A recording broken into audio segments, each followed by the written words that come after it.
বন্ধুরা, আমি পিনাকি, তোমরা দেখছো পিনাকি মাঝি ব্লগ। আশা করি তোমরা সবাই ভালো আছো, সুস্থ আছো। এখন এই ভিডিওতে কথা বলবো ধুরন্ধর ডে 13, মানে বৃহস্পতিবার বক্স অফিসে কেমন কালেকশন করেছে, ইন্ডিয়ার নেট বক্স অফিস কত কালেকশন হয়েছে, আর কোন সিনেমাটা ধুরন্ধরের ভয়ে 25 তারিখে রিলিজ করা ছিল সেটা পিছিয়ে গেল। চ্যানেলটা সাবস্ক্রাইব করে দাও, ভিডিও ভালো লাইক করে দাও, কমেন্ট করে দাও, শেয়ার করে দাও। প্রথমে আসছি ধুরন্ধরের ডে 13 বক্স অফিস কালেকশন, মানে বৃহস্পতিবার। দেখো ভাই, ধুরন্ধর রিলিজ হওয়ার পর থেকে ভেবেছিলাম এর হয়তো কালেকশান মিডিল উইকে বা উইকের প্রথম দিকে 20 কোটির নিচে কমবে, কিন্তু না, সেটা কোনদিনই পসিবল হচ্ছে না। কারণ ধুরন্ধর যেভাবে মানুষকে তার মায়াজালে নিয়ে নিয়েছে, ভাই এটা সম্ভব নয়। তো বৃহস্পতিবার বলছি, বুধবারও ধুরন্ধর বক্স অফিস থেকে 25 কোটি 70 লাখ কালেকশন করেছে। 25 কোটি 70 লাখ।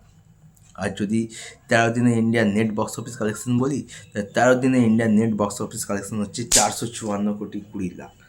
454 কোটি হচ্ছে 20 lakh Indian net box office collection. প্রথম উইকের কালেকশন ছিল 218 কোটি। তারপরে যদি বলি ডে 8-এ 34 কোটি, ডে 9-এ 53 কোটি 70 লাখ, ডে 10-এ 58 কোটি 20 লাখ, ডে 11 31 কোটি 80 লাখ, ডে 12-এ 32 কোটি 10 লাখ, এবং ডে 13 25 কোটি 70 লাখ। তো ধুরন্ধর বক্স অফিসে পুরো ধামাকা, সুনামি, ব্লাস্ট যাই বলো শুরু করে দিয়েছে, এবং সেটা চলছে।